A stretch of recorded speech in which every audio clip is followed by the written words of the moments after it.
आशा करते हैं आप लोग बहुत अच्छे होंगे। द परफेक्ट स्टडी में आप सभी लोगों का बहुत बहुत स्वागत है। केवीएस 2022-23 की वैकेंसी आ चुकी है और लगातार आपके मैसेज आ रहे थे कि सर क्या जो बीएड अभी अपीयरिंग में है वो एलिजिबल हैं, या फिर आप अभी डीएलएड कर रहे हो तो क्या सर हम अपीयरिंग हैं, या फिर इसकी एलिजिबिलिटी के लिए हमें सीटेट क्वालिफाई जरूरी है, कितनी पोस्ट है, लास्ट डेट इसकी क्या है। कंप्लीट इन्फॉर्मेशन मैं इस वीडियो में देने वाला हूं, तो 2-4 मिनट थम के मेरी बात सुन लीजिए। सबसे पहले मैं ये आपको नोटिस दिखा दूं। देखिए ये केवीएस की तरफ से नोटिस आई है और सबसे पहले इसकी हम लोग एक तरीके से डेट को जानते हैं कि लास्ट डेट और इसकी इंपॉर्टेंट डेट कौन कौन सी है। तो देखिए आपका 5 दिसंबर से आपका फॉर्म भराना स्टार्ट होगा और 26 दिसंबर इसकी लास्ट डेट है। और इसकी फ़ी कितनी है, यानी फीस इसकी कितनी लगेगी। तो यदि प्रिंसिपल पद के लिए आप एलिजिबल हैं और फॉर्म भरना चाहते हैं तो 1200 रुपये फीस लगेगी जनरल ओबीसी की। और यदि आप टीजीटी पीजीटी प्राइमरी लेवल के लिए एग्जाम देना चाहते हैं तो इसकी फीस जो है वो 750 रुपये है जनरल और ओबीसी की। यदि आप एससी एसटी और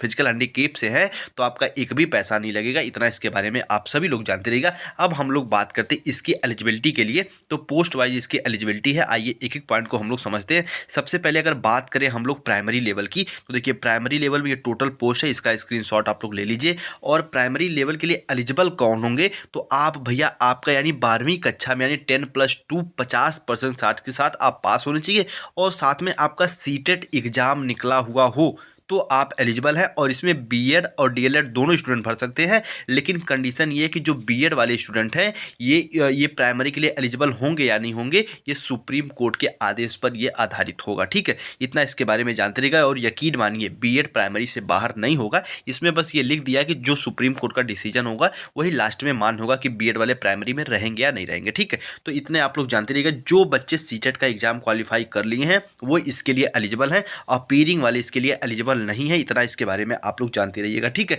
देखिए यदि आप लोग बीएड कर रहे हैं और बीएड के अपीयरिंग में है, यदि सीटेट निकला हुआ है तो आप फॉर्म को भर सकते हैं अपना एक तरीके से तैयारी को चेक करने के लिए। लेकिन इसमें साफ साफ मेरी बात ध्यान समझना, यदि आप अपीयरिंग स्टूडेंट है तो इस फॉर्म को अप्लाई नहीं कर सकते। इसके लिए सीटेट क्वालिफाई होना जरूरी है। ठीक है, ये सब इंफॉर्मेशन हो गई अच्छी सी। उसके बाद टीजीटी के लिए कौन कौन से लोग एलिजिबल हैं, तो आपका जो भी रिलेटेड ग्रेजुएशन सब्जेक्ट से आप जो उसमें जितने भी सब्जेक्ट हैं उसमें आप ग्रेजुएट होने चाहिए विथ 50% मार्क के साथ, और आपका CTET and BEd exam pass होना चाहिए, अपीयरिंग नहीं होना चाहिए, तो आप इसके लिए एलिजिबल हैं। ठीक है, और पीजीटी के लिए तो पता है कि मास्टर डिग्री होनी चाहिए रिलेटेड सब्जेक्ट्स में और 50% के साथ बीएड एग्जाम भी आपका पास होना चाहिए, यानी मास्टर डिग्री 50% होना चाहिए उसमें और बीएड का एग्जाम भी पास है, तो आप इसके लिए एलिजिबल हैं। ठीक है, बाकी की जो पोस्ट है ये प्रिंसिपल वगैरह के लिए है, तो मास्टर डिग्री इसका मैं की पूरा पीडीएफ शेयर करूंगा, आप लोग देख लीजिएगा। ठीक है, ये उम्मीद है पूरी इन्फॉर्मेशन आप लोग समझे होंगे कि जो प्राइमरी वाले बच्चे हैं वो तो भैया बीएड वाले भी उसमें एग्जाम दे सकते हैं,